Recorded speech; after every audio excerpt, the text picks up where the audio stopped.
Olá, sejam bem-vindos. Estamos de volta para mais um programa Despertar. O programa Despertar é produzido pelo Centro Espírita Amor e Caridade e também divulgado através da TV Prevê e também outros canais que divulgam a nossa programação. Muito prazer, eu sou o Theo Oliveira e hoje estamos mais uma vez recebendo Jorge Luiz Salomão, como diria Sidney Fernandes. Jorge, seja bem-vindo a mais um programa Despertar. Olá, Theo. Olá, nossos amigos, nossas amigas. Muita paz a todos vocês. Nós estamos hoje aqui em mais esse programa, vamos falar com o Jorge. Estávamos conversando, sobre os grandes nomes da humanidade, aquelas pessoas ou aqueles espíritos que passaram pela Terra e de alguma maneira sofreram também, mas deixaram um legado para que pudéssemos seguir e deixaram assim uma mensagem que foi seguida. Muitos deles não conseguiram usufruir dessa bondade que deixou para a gente, mas a gente segue aí com esses exemplos que foram deixados. Jorge, esses espíritos, essa programação é feita na espiritualidade? Eu acredito que tenha sim uma programação, mas eles já vieram preparados para fazer aquilo que fizeram, esse bem que deixaram para a gente? Theo, se nós levarmos em consideração a frase proferida pelo espírito de André Luiz, que disse o seguinte: o mundo material, o mundo físico, é uma cópia muito imperfeita do mundo espiritual. Com base nessa frase, eu respondo a sua pergunta. Sim, esses espíritos que vieram e que vêm à Terra com essa missão de traçar um caminho para a humanidade, caminho para a espiritualidade, não importa em qual segmento religioso esse espírito esteja vinculado, ao espiritismo, ao catolicismo, protestantismo, umbandismo, não importa. Importa a missão que ele vem, em nome de Deus, trazer à humanidade um rastilho de luz para que a humanidade possa seguir o exemplo dessas pessoas ditas líderes espirituais, líderes religiosos. Sem dúvida alguma que existe toda uma programação para que esses espíritos venham à Terra. Como existe uma programação, por exemplo, a nível governamental, para que venha visitar aqui a nossa cidade um ministro de Estado, ou presidente, ou governador. Tem todo o quê? Uma prévia. Tem todo um preparo, um aparato para isso daí. Se nós aprendemos com o André Luiz que aqui é uma cópia imperfeita do além, o que o além não faz, então, em relação à questão de organização para mandar à Terra esses espíritos ilustres que nos orientem no caminho da evolução humana. E muitas vezes, Jorge, se a gente for pegar aí um próprio Leonardo da Vinci, um Michelangelo, que já nas épocas deles com ideias que para o momento eram assim, ideias que o pessoal fala, não, isso é maluquice, isso é doideira. Aí a gente vê que com a evolução da tecnologia, recentemente fizemos um programa falando um pouco sobre os malefícios da tecnologia, mas muitos benefícios também nos trouxe. A gente vê que ele veio preparado para plantar a semente, aí depois, na medida do possível, automaticamente as coisas vinham caminhando, Sem dúvida alguma. E me recordo também, Theo, de uma frase muito curiosa, dita por Albert Einstein, quando ele disse certa feita que Deus não joga dados com o universo, com a vida de uma forma geral. Ou seja, não existe nada de improviso a nível universal, a nível divino. Tudo está dentro da ótica da preparação. De modo que o que você falou aí, esses espíritos que vieram 100, 200, 300 anos, 1000 anos, 2000 anos, como é o caso de Jesus, como é o caso de Sócrates, por exemplo, que foi o precursor, preparador também do terreno para as ideias de Jesus. Então você pode ver que é um sucedendo ao outro em várias etapas da humanidade. Cada qual teve aí o seu momento. Inclusive Jesus, ali no capítulo 3 do Evangelho de João, ele disse ali para Nicodemos o seguinte: Nicodemos, se eu vos falo das coisas do mundo, da terra, vocês não me compreendem? Imagine se eu vos falar das coisas celestes, vocês não suportariam. É Jesus dizendo, por ora, basta o que eu estou ensinando, porque virá, no tempo certo, outros que irão complementar o que eu estou dizendo hoje numa forma mais simplificada. É quando ele diz também no Evangelho de João sobre a necessidade de, no momento certo da humanidade, vir o quê? O Consolador prometido, que haveria de ensinar muito mais coisas do que ele havia ensinado naquele momento, naquela fase da vida. Olha só então, existe o que você falou, o lançamento de uma semente ao solo. Jesus lançou a semente ao solo. E é preciso dar tempo para que essa semente possa, então, aos poucos, germinar. Uma vez germinada, ela vai exigir o quê? O cuidado do cultivador, do jardineiro, que vai podá-la aqui, vai podá-la lá. Então, são as épocas que essa semente, que essa planta, que essa árvore futura vai ter que passar de fase por fase, em que o jardineiro, que é Jesus, vai vir aos poucos com esses seus representantes aqui na Terra, esses líderes espirituais de elevada evolução moral, intelectual, para fazer com que nós, a humanidade, sejamos então aí podados em nossos maus instintos, em nossos maus pendores. E muitas vezes, né, Jorge, a gente está chegando no final desse bloco, falar com o Jorge no próximo bloco, falar um pouco de alguns nomes que ficaram entre nós, não tanto nomes ligados à religião, mas muitos nomes da ciência, nomes da literatura, que deixaram um certo legado em que nós estamos seguindo e que foram benéficos para toda uma gama de pessoas, países, se não dizer de todo o planeta Terra, né? Ainda o Jorge falou sobre o Einstein. O Einstein tem uma fala que diz: triste o dia em que será mais fácil separar um átomo do que acabar com um preconceito, né? Então o Einstein tem essa frase já prevendo que futuramente, claro, naquele tempo já, e hoje com a tecnologia parece que as coisas se agravam um pouco mais, prevendo essa atual situação, né, Jorge? Exatamente, então. Bem isso mesmo. É bem isso. A gente vai para o apoio cultural, volta já já com a sequência do nosso programa Despertar, hoje falando desses grandes espíritos que passaram pela Terra. Claro, a gente vai falar um pouco do Chico também, a gente fala sobre isso no próximo bloco do programa Despertar. Não saia daí, a gente volta já já.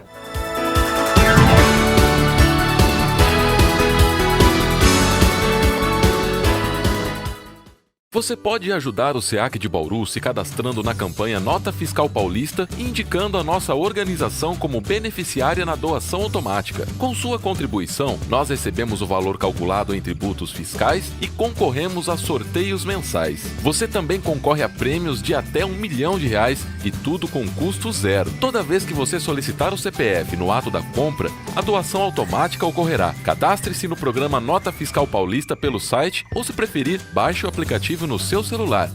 Faça seu login e siga o passo a passo que o sistema oferece. Escolha a opção Entidades e, em seguida, Doação de Cupom Fiscal com CPF automático. Pesquise pelo nosso CNPJ, Centro Espírita Amor e Caridade, e selecione Prazo Indeterminado. Pronto, agora você já está ajudando o SEAC e todos os nossos projetos. O Centro Espírita Amor e Caridade de Bauru agradece.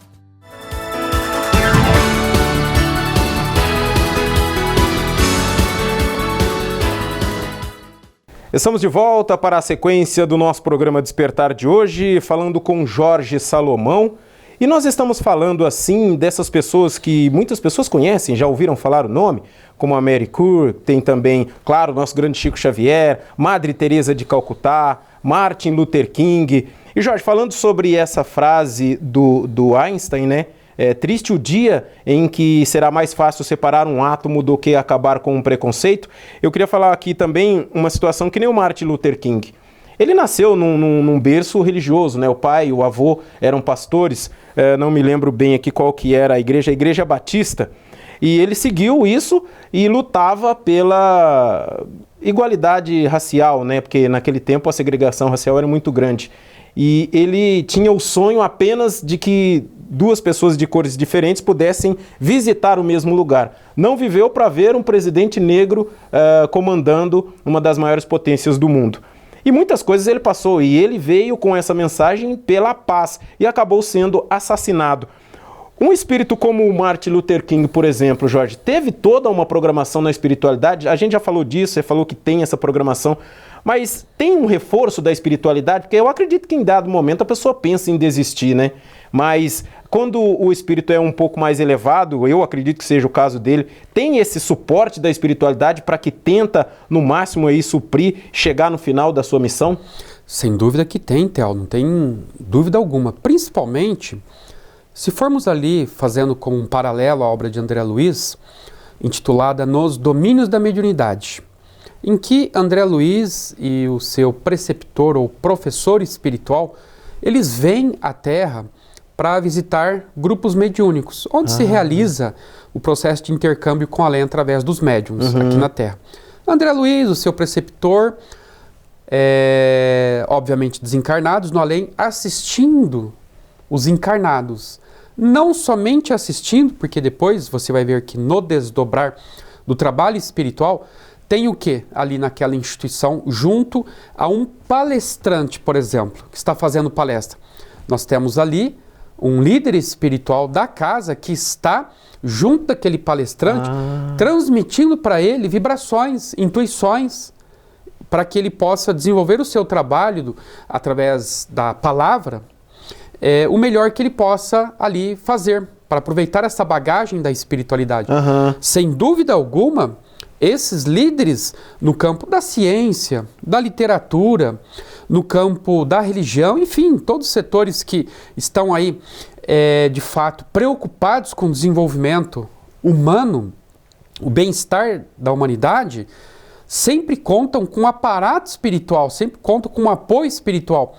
Tanto que André Luiz, naquela obra Missionários da Luz, ele está numa unidade hospitalar, num centro cirúrgico, e ele vê a movimentação da espiritualidade, dos médicos da espiritualidade, dos médicos do além, trabalhando em paralelo no auxílio ao paciente que ele está sendo submetido a uma cirurgia, juntamente com os médicos encarnados, auxiliando a todos ali, e a auxílio da espiritualidade tem uma influência muito grande no bem-estar do paciente também, além do trabalho realizado pelos nossos médicos aqui na Terra. É quando André Luiz sai com essa frase: ah, se os médicos orassem. Assim como Jesus também, quando estava ali sendo interrogado por Pilatos, ele disse: se o meu Pai quiser, ele pode enviar os meus ministros em meu auxílio. Até Jesus tinha quem? Os seus ministros, que eram os espíritos de alta elevação moral, espiritual, intelectual, que também estavam auxiliando ao mestre aqui na sua missão. Tá certo.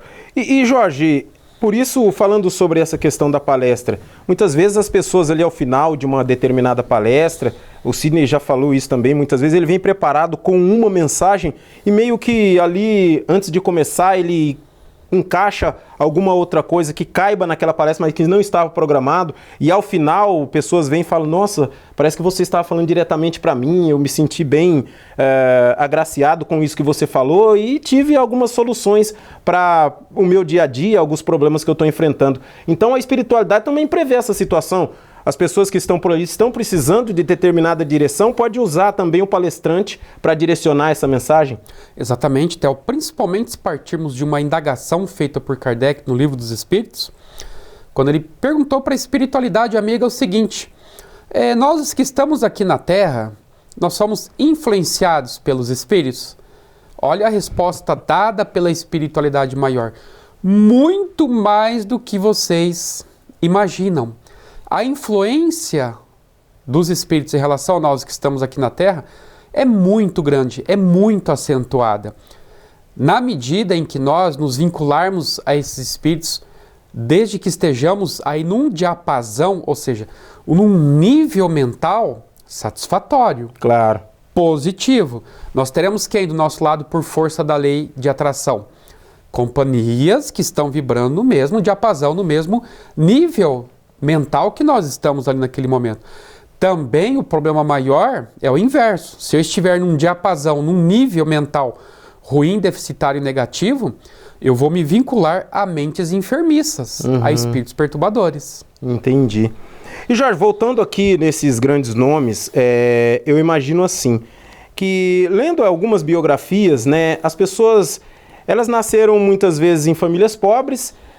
Estava lendo sobre uma pessoa que o pai dela queria que ela fosse assistente social, mas ela já veio com química e ciência na cabeça.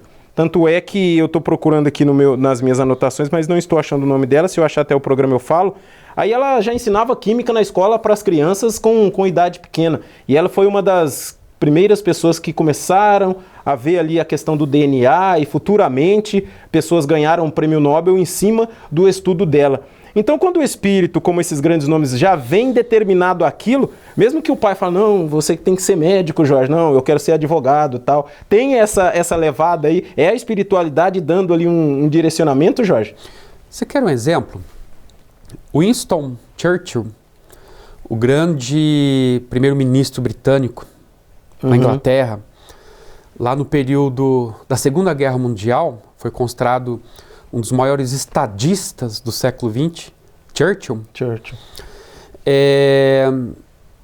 A professora dele dizia que ele não tinha talento para nada, que ele tinha que sair da escola e ir para a propriedade rural dos seus pais, para trabalhar lá, porque ele não tinha futuro. Seu serviço é braçal. Exatamente, que ele não tinha capacidade para acompanhar a turma, no aspecto lá da escolaridade. E quem que nós conhecemos posteriormente? O Churchill, o grande estadista britânico. E muitos outros também que passaram por essa negação, seja por parte da família, por parte de algum especialista. E o que isso significa? Está no DNA espiritual daquela pessoa vir com aquela missão. Por mais que as opiniões sejam contrárias, desfavoráveis, a que aquela pessoa seja, por exemplo, um Pelé. O Pelé veio com essa missão. Por mais que existissem vozes dizendo que ele não servia para ser jogador, ele veio preparado, inclusive, até sob o aspecto do aspecto da sua organização física. A espiritualidade, dentro, obviamente, da lei de mérito, de merecimento, a meritocracia, ele teve um organismo preparado para aquilo. A musculatura, as fibraturas, os nervos, tendões, tudo no lugar certinho, para que ele pudesse desempenhar aquela sua atividade, aquela sua missão dentro do ramo futebolístico.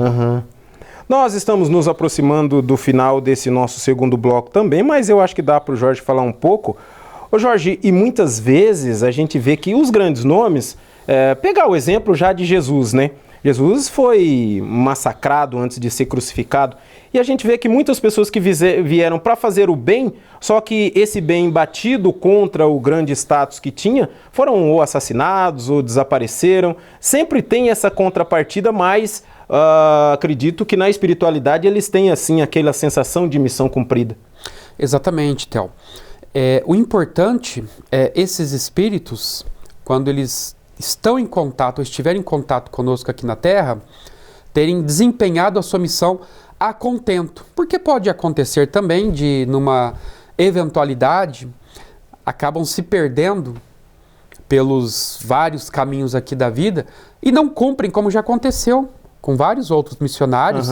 Nós vimos isso naquela obra de Emmanuel, intitulada Renúncia, em que o espírito de Alcione, que está para vir à Terra em plena Idade Média, é orientado a tomar muito cuidado, porque outros vieram e se perderam no caminho. Então, essa é, obviamente, a missão deles, mas não aí desguarnecida desses perigos que, eventualmente, o mundo possa ali estar os influenciando. Eles têm que estar muito seguros de si. Entendi.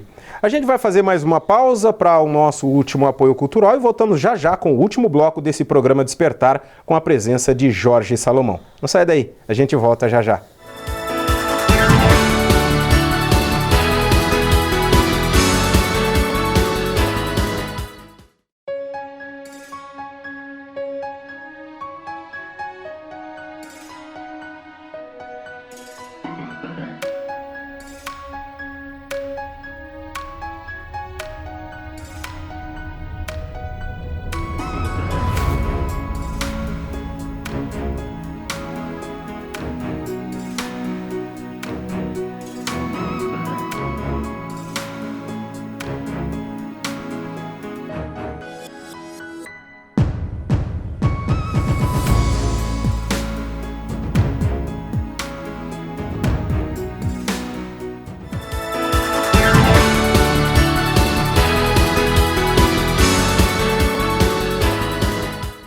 Estamos de volta para a sequência do nosso programa Despertar, o último bloco. Como o Sidney Fernandes sempre fala, quando a conversa é boa, o tempo voa. Jorge, estamos falando aqui desses grandes nomes, os grandes espíritos. A gente tem exemplos em todas as categorias. Eu gostaria de perguntar a você, temos aí um grande nome, vamos falar da música, que nem o caso do Elvis Presley. Ele fez um teste uma vez em um lugar lá, ele era motorista de caminhão, o senhor lá falou para ele, não, continua dirigindo caminhão que música não é para você. Aí a gente viu que ele seguiu e se tornou, né, como a gente viu depois, o rei do rock. Na música também, Jorge, claro, ele deixou vários discos, ele deve ter emocionado muitas pessoas. Isso conta também como uma passagem grande, até espiritualmente falando, uma pessoa, um espírito que vem e deixa esse recado para a humanidade? Não tenha dúvida, Theo, que aquela arte, a arte bela, a arte que encanta, a arte que eleva, não me refiro a essa arte em paralelo, a contracultura, que só tem coisas que não eleva, pelo contrário, se puder te derruba mais ainda. Essa daí não é arte, faz parte da contracultura. Mas essa arte que eleva, que tem uma mensagem, como é o caso das músicas de Elvis Presley, em que eu já vi algumas traduções de algumas músicas, que são mensagens lindas de amor, de romantismo, de superação, como é o caso de My Way, que tem uma tradução maravilhosa. Maravilhosa. Então, de fato, com certeza, todo esse trabalho que ele legou à humanidade vai ser, sem dúvida alguma, reconhecido pela espiritualidade como um mérito, apesar de alguns problemas que ele teve no campo das drogas, digamos assim, infelizmente. Aquilo que eu falei no bloco anterior, que muitos vêm com a missão, mas em função das facilidades que o mundo possa oferecer, em razão da invigilância que alguns acabam se entregando, acabam aí se perdendo no meio do caminho. Mas que as obras que eles deixaram, em sendo uma obra de elevação no campo do desenvolvimento do pensamento humano, sem dúvida alguma, vai ser sim reconhecido pela espiritualidade como um ponto positivo para esse camarada que passou por aqui pelo mundo material, apesar de não ter saído daqui numa situação favorável espiritualmente falando. Ô Jorge, a gente tem, né, essa noção, pelo menos a gente que segue um pouco mais de perto a doutrina espírita, não sei se os amigos que nos acompanham de casa, alguns são espíritas, outros devem ser de outras religiões, quando passa, né, que o espírito volta para a espiritualidade, ele não tem aquela pompa toda de dizer, tá vendo o que eu fiz lá, eu deixei meu legado e tal. Quando passa para o outro lado, a coisa é diferente, né, Jorge? Então, Theo, nós aprendemos com uma frase dita certa feita por Chico, o seguinte, que a morte, ela não santifica quem quer que seja. Ela se constitui numa mudança de continente sem alteração do conteúdo. Saímos do continente físico e vamos para o continente espiritual. Mas, como disse Elis Regina, numa das músicas dela, nós continuamos os mesmos. Então, nós saímos daqui sendo os mesmos. Os mesmos bons, pacientes, tolerantes, moralizados, ou os mesmos intemperados, intemperantes, imoralizados, banais, fútil, entendeu? Entendi. A morte não santifica quem quer que seja. É um erro pensarmos, fulano morreu, agora vamos fazer aí um féretro, ou seja, um velório, um funeral com honras e pompas, está santificado. Não, isso não existe. Ele vai levar as aquisições, os méritos, os deméritos dele, e vai ser quem ele foi aqui na Terra do outro lado da vida. Mas por outro lado também, suponhamos aí, como um próprio Gandhi, né, Jorge? Ao chegar na espiritualidade, ele vai fazer uma autoanálise, ele vai do lado mais equilibrado falar, bom, eu acho que eu fiz mais ou menos o que estava ao meu alcance, dava para ser melhor. Tem essa análise também, que nenhum espírito, vamos falar, um elevado, porque muitos outros espíritos demoram um pouco até cair na real, né? Alguns espíritos têm como fazer isso? Você tem alguma noção sobre essa situação? Sim, eles fazem um balanço, sem dúvida alguma, como aconteceu com Joana d'Arc. Joana d'Arc. Joana d'Arc, nós aprendemos que é a reencarnação de Judas. E que depois que Joana d'Arc foi morta lá em plena praça pública e queimada, né? Na fogueira. Viva, né, Jorge? E viva, né? Por conta de ter sido condenada à heresia. Humberto Campos, ele acaba se reencontrando com o espírito de Judas no além. E ali ele está materializado como Judas, não está como Joana d'Arc. Não está como Joana. E ali, Humberto Campos reencontra Judas lá em Jerusalém. E ele olhando para Jerusalém depois de 2000 anos, porque essa obra, da qual não me recordo agora, que Humberto Campos narra, foi retratada ali na década de 50, década de 60, mais ou menos, portanto mais de 2000 anos. E ele está lá em Jerusalém, naquele palco no qual ele conviveu com Jesus, refletindo ali o grande tormento que foi ele ter sucumbido na condição de Judas por ter traído Jesus. Olha só, transcorridos mais de 2000 anos, ele estava lá na Jerusalém atual, mas se lembrando daqueles sítios nos quais ele conviveu com Jesus, ali cabisbaixo, refletindo durante todo esse período transcorrido. Então eles fazem sim, naturalmente, um balanço da existência, como que foi, o que deu certo, o que não deu. Entendi. Nós estamos chegando ao final do nosso programa. Hoje escolhemos esse tema aqui para trazer para vocês que não só assim na religião, também não só na música, não só na ciência, como o Jorge disse, em todas as artes possíveis, a gente pode ver pessoas que deixaram aí um legado. A gente também pode fazer a nossa parte no nosso dia a dia, né, Jorge? Eu gostaria que você aproveitasse esse finalzinho para falar um pouco mais sobre esses grandes espíritos e como a gente pode se espelhar neles para fazer pequenas coisas que possam nos ajudar e ajudar aos outros no nosso dia a dia, Jorge. Na questão de número 625 do Livro dos Espíritos, Kardec perguntou: qual foi o espírito mais elevado que já veio à Terra? A espiritualidade respondeu: Jesus, modelo e guia. Então, Theo, esses espíritos, a exemplo de Sócrates, a exemplo de Jesus, Gandhi, Chico Xavier e muitos outros, Joana d'Arc, eles servem de guia e modelo para a humanidade. Se nós quisermos efetivamente desempenharmos aqui na Terra uma existência digna, com valores, princípios, comecemos desde já a entrar em sintonia com o legado deixado por esses espíritos através das várias biografias que aí existem. E vamos verificar qual foi o princípio seguido por essas pessoas, qual foi o comportamento adotado por eles nesta ou naquela circunstância, e vamos tentar trazer para as nossas vidas. E aí pode ter certeza que nós estaremos no caminho certo, porque teremos ali como modelo e guia espíritos de uma alta elevação espiritual. Com certeza. Que venceram, que superaram todas as barreiras e adversidades, assim como nós também podemos superar. Basta nos valermos desses exemplos deixados por eles, que aí estão esses exemplos para essa finalidade mesmo. Beleza. Recebemos Jorge Salomão no programa Despertar de hoje. Jorge, muito obrigado e até a próxima semana. Eu que agradeço a você, Theo, e a todos vocês, nossos amigos e amigas. Um forte abraço a vocês. Muito obrigado pela sua atenção. A gente se fala na semana que vem para mais um programa Despertar do Centro Espírita Amor e Caridade. Até lá.